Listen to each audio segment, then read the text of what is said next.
गौतम बुद्ध अपने शिष्यों के साथ जब यात्रा पर रहते थे तो उन्होंने नियम बनाया था कि मानसून के मौसम के दौरान 2.5 महीनों के लिए आप एक ही जगह पर रह सकते हैं। पर भिक्षुओं के लिए एक नियम भी था कि वो आपको 2 दिन से ज़्यादा किसी भी जगह पर नहीं रहना चाहिए।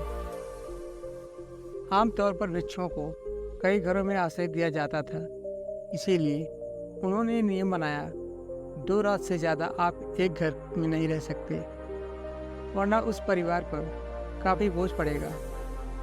वो 10 लोगों को आश्रय दे रहे थे। आप वहाँ 1 महीने के लिए मत रुके, सिर्फ 2 दिन, क्योंकि आप इतना लंबा सफ़र तय करके आए हैं, थोड़ा आराम मिल जाए। लेकिन मानसून के मौसम के दौरान उन्होंने कहा, आप 2 से ढाई महीने तक आप एक ही जगह पर रह सकते हैं, क्योंकि मानसून के मौसम के दौरान जंगलों के रास्तों से होकर गुजरना खतरनाक होगा। कई लोगों की जान भी जा सकती है। तो ये एक ऐसा ही समय था।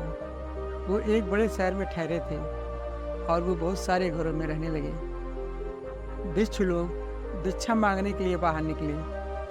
आनंद या आनंद तीर्थ जिस नाम से उन्हें जाना जाता था, वो भिक्षु बनने से पहले गौतम बुद्ध के बड़े भाई हुआ करते थे। वो भी बाहर निकले। वहाँ शहर में एक वेश्या रहा करती थी। उसने आनंद को भिक्षा दी। उसने आनंद की तरफ देखा और उन्हें देखकर मुँह गई और उसने सोचा, एक सुंदर जवान आदमी लंबी कदकाठी का है। वेश्या ने कहा, मैंने सुना है कि भिक्षु कई घरों में रहने की जगह ढूंढ रहे हैं, तो तुम मेरे यहाँ आकर क्यों नहीं रहते? आनंद ने कहा, मुझे कोई दिक्कत नहीं, लेकिन मुझे बुद्ध से पूछना होगा कि मुझे कहाँ रहना चाहिए। तब वेश्या ने ताना मारते हुए कहा, तुम अपने गुरु से पूछने वाले हो, जाकर पूछो, मैं भी देखूं कि वे क्या कहते हैं। तो आनंद अपने दिन भर की भिक्षा लेकर वापस पहुँचे। गौतम बुद्ध बैठे थे। वो आए और उन्होंने भिक्षा उनके चरणों में रख दी। आनंद की तरह सारे भिक्षु जहाँ भी जाएं, उन्हें भोजन और रहने की जगह का इंतजाम करना था। तो आनंद ने बुद्ध से पूछा, इस शहर में एक महिला है जो कि एक वेश्या है, मुझे न्योता दे रही है कि क्या मैं वहाँ जा सकता हूँ? गौतम बुद्ध ने कहा, अगर वो आपको इतने प्यार से आमंत्रित कर रही है तो आपको वहाँ जाकर रहना चाहिए। शहर के लोग जो वहाँ बैठे थे वे कहने लगे कि एक सन्यासी जाकर एक वेश्या के घर में रहेगा, बहुत हो गया, ये आध्यात्मिक प्रक्रिया भ्रष्ट हो रही है। गौतम ने उन लोगों की तरफ देखा और कहा, आप इतने परेशान क्यों हो रहे हैं? वो महिला उन्हें न्योता दे रही है, इन्हें वहाँ रहने दीजिए, इसमें परेशानी क्या है? वो सभी खड़े होने लगे और उन्होंने वहाँ चिल्लाना शुरू कर दिया। बुद्ध ने कहा, रुकिए, मैं इस मार्ग पर हूँ क्योंकि मुझे लगता है कि ये जीने का सबसे शक्तिशाली तरीका है। अब आप मुझसे कह रहे हैं, उसके तरीके मेरे तरीकों से सबसे शक्तिशाली है। अगर यही सच है तो मैं भी उसके साथ शामिल हो जाता हूँ। मैं यहाँ हूँ क्योंकि मुझे लगता है कि ये जीना सबसे अनमोल और शक्तिशाली तरीका है। अगर आपको लगता है कि उसके तरीके मेरे तरीकों से बेहतर है तो मुझे भी वहाँ जाकर शामिल होना चाहिए, क्योंकि अगर आप सच्चे साधक हैं तो ऐसा ही होना चाहिए। अगर आपको कहीं सबसे ज़्यादा ऊंची चीज़ मिलती है, आपको वहाँ जाना चाहिए।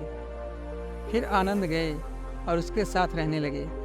मानसून का समय था, बारिश की वजह से ठंड पड़ रही थी। आनंद ने पतली सी धोती पहनी हुई थी, तो वेश्या ने उन्हें अच्छा सा एक रेशम का कपड़ा दिया। उन्होंने खुद को रेशम के कपड़े से ढक दिया। लोगों ने उन्हें देखा और कहा, देखो, वो तो गया। उस वेश्या ने बढ़िया खाना बनाया और उन्हें परोसा। उन्होंने खाना खा लिया। फिर शाम को उस वेश्या ने उनके लिए नृत्य किया। वो बैठे रहे, बहुत ध्यान से देखते हुए, पूरी सतर्कता के साथ। फिर जब लोगों ने संगीत सुना तो लोगों ने कहा, अब तो खेल खत्म। चीज़ें ऐसी ही चलती रही। जब वक्त खत्म हो गया, बारिश बंद हो गई। जब जाने का वक्त आया तब आनंद गौतम के पास आए और उनके साथ एक महिला भिक्षु थी जो कि एक वेश्या थी। तो सत्य के मार्ग पर चलना हमेशा शक्तिशाली रहा है, लेकिन कई बार यहाँ ऊंचाइयों पर पहुँचा है, पर कभी मुख्य धारा नहीं बना।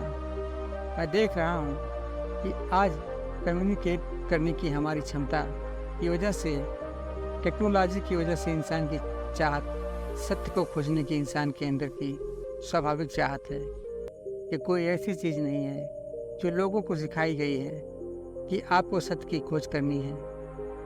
यह इंसानी बुद्धि के लिए स्वाभाविक है कि वो सबसे ऊंची चीज़ को खोजती है। किसी भी इंसान को अगर एक मौका दिया जाए इस चुनने का कि या तो यहाँ रहिए या तो वहाँ, तो वो हमेशा कहेगा मैं वहाँ रहना चाहता हूँ। अब ये हो सकता है कि वो यहाँ फंसा हुआ हो, पर उसकी इच्छा सबसे ऊंची जगह पर पहुँचने की होती है।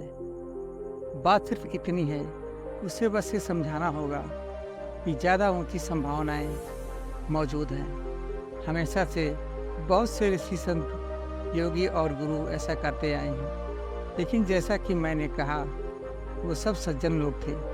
उनके पास मेरी जैसी आवाज़ नहीं थी। इस सच्चे बनने को, सब जानने की अभिलाषा रखने और सत्य की खोज करने, इस ग्रह को सबसे बड़ी ताकत बनाने को अच्छा समय है, क्योंकि हमारे पास ऐसे साधन हैं जो पहले किसी के पास नहीं थे। दोस्तों, कहानी अच्छी लगी हो तो वीडियो को एक लाइक और चैनल को सब्सक्राइब जरूर कीजिएगा। धन्यवाद।